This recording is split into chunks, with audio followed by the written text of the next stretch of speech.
ምን አልጀመረብሽም? በዚህ ለቀን አለው ስንታይ በመሀል በእናትሽ መልሽለት እንደወሰድሽበት አንቺ ነሽ ወሰድሽው። አሰላሙ አለይኩም ወራህመቱላሂ ወበረካቱ። ውድ የቻናሌ ቤተሰብ ሰላም እንዴት ናችሁ? እኔ ደህና ነኝ አልሐምዱሊላህ። እና ዛሬ ማተናል ላይክ፣ ሼር፣ ሰብስክራይብ እያደረጋችሁ ቤተሰብ ሁኑ ማለት ነው ውዶቼና ዛሬ እንግዲህ አብርሽና ሩታ ፈታህ ብሎ በሰላማዊ መንገድ እየሳቁብን መጥተዋል። እንደ ሌላ ጊዜ ንትርክ፣ ጭቅጭቅ፣ ጥላቻ፣ ስድብ የለም ማለት ነው። ያው በዚህ ቢቀጥሉ ደግሞ ውበታቸው ምን ያክል እንደሚጨምርም ያሳያል። አንድ ላይ ቢሆኑ ቢታረቁ እንደውም በጣም ነበር ደስ የሚሉ። በመካከላቸው ሆኖ ደግሞ ልጅ ራሱ በጣም ነው በቃ ውበቱ ምናምን ቤተሰብ ሲሆን አንድ ላይ ሲሆኑ እንዴት እንደሚያምሩ ማለት ነውና አብርሽ እንግዲህ ቀስ አድርጎ ሄርሜላን ካየች ሩታ እንደምትጣላው አውቆ አብርሽ ሄርሜላንና አቤልን ቀድሞ አባረራቸው ማለት ነው።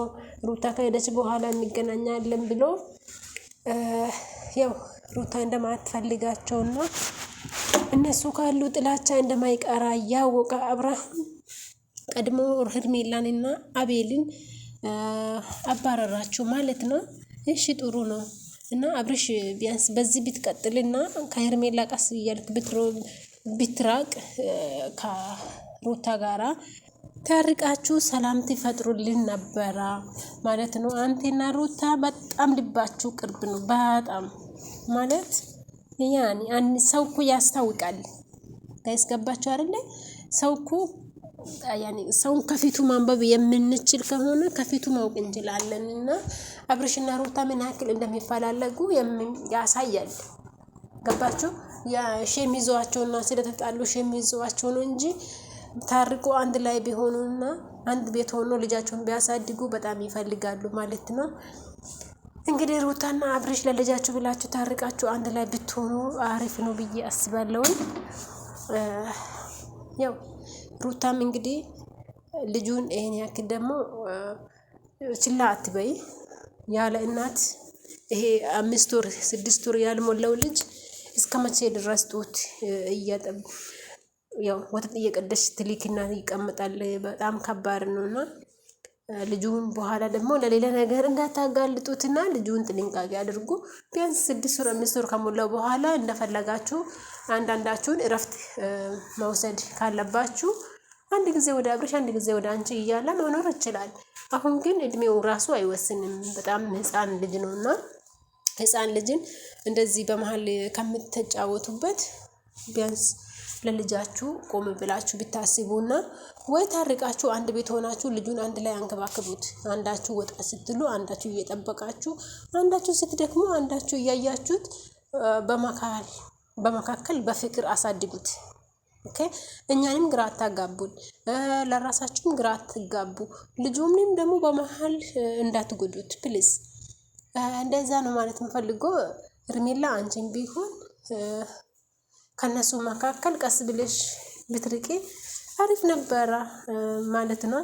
ምክንያቱም እነዚህ ልጆች መካከላቸው አንድ ሰው ከሌለ ያው ፈገግታቸው ውበታቸው ራሱ ነው የሚጨምረው። በጣም ነው የሚዋደዱት። የእውነት በጣም ነው የሚዋደዱት። አብርሽና ሩታ የሰው ወሬ ነው እያጣላቸው ያለ ማለት ነውና አብርሽና ሩታ ፕሊዝ የሰው ወሬ አትታችሁ ህይወታችሁን ታሪቃችሁ ልጃችሁም አብራችሁ እያሳደጋችሁ ደስ የሚል ላይፍ ብትኖሩ አሪፍ ነው።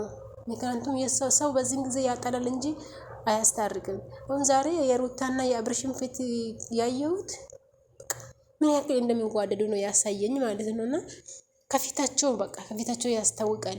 ማንም ሰው ስለሌለ አያችሁት ፈገግታዋ ሩታ ራሱ ውበቷ ጨምሯልና አሁን ሄርሜላ ብትኖር ኖሮ እንደዚህ አይነት ሳቅና እንደዚህ አይነት ፈገግታ እንደዚህ አይነት ሰላምታ ራሱ አይኖርም ነበር። አስባችሁታላ? ስለዚህ እባክሽ ሄርሜላ በተቻለሽ መጠን ከነሱ ጋር ያለሽን ሪሌሽን በርቀት ቢሆን አሪፍ ነው ብዬ አስባለሁና ርቀትሽን ጠብቀሽ ጓደኝነትሽን በርቀት ብታረጊና ከባለትዳሮቹ ህይወት ብትወጪ አሪፍ ነው ብዬ ነው የሚያስበው። ቢካውዝ አንቺም ሴት ነሽና ክብርሽን እንድትጠብቂ ያክል ነውና ክብርሽንም ጠብቂ። ከነሱ ህይወትን ውጪ በጣትበት ብጪያቸው በቃና ልጃቸውን በስርዓት እንዲያሳድጉ ማለት ነው። በጣም የማልወደው ነገር ሰው ላይ ሊሰለጥን የሚሞክር ሰውን ወደ ታች ሊያደርግ የሚሞክር ሰው ላይ ይሄ እንዴት ነው ሰውን የሚያንኳስስ አይነት ሰው በቃ ማልወደው አይነት ሰው ነው። ኢጎ እንደዛ ያረጋል፣ ኦቨር ኮንፊደንስ ተው እንደዛ ያረጋል፣ ኢንሴኩሪቲ እንደዛ ያረጋል። እንዳልከው ለምሳሌ በጣም ኦቨር ኮንፊደንስ ስትሆን ያለህ ነገር ላይ በጣም ስትመካ ገንዘብህ ላይ ሊሆን ይችላል፣ ቁንጅናህ ላይ ሊሆን ይችላል ምናምን ስቲል እኮ ውስጥህ ያልሰራሃቸው ያልጨረስካቸው ነገሮች አሉ። ምናልባት በጣም ቆንጆ ብትሆንም ቤተሰብ ውስጥ ግን በጣም ዲፊካልት ሆነህ ሊሆን ይችላል። ለቤተሰብ እረፍት የነሳ ሰው ልትሆን ትችላለህ እና በቤተሰብ በኩል ከባድ ነገር እያሳለፍክ ሊሆን ይችላል። እዚህ ጋር ገንዘብ ቢኖርህም ውስጥህ ግን ባዶ ሆኖ ያሉ ሪሌሽንሺፖች ሪል ላይሆኑ ይችላሉ፣ የውሸት ሊሆኑ ይችላሉ ሪሌሽንሺፖች። ስለዚህ ምን ታደርጋለህ? ያንን ባዶውን ለመሸፈን ትጮሃለህ ማለት ነው። ይሄ ባዶ ነገር ነው ድምጽ በጣም የሚያስተጋባ።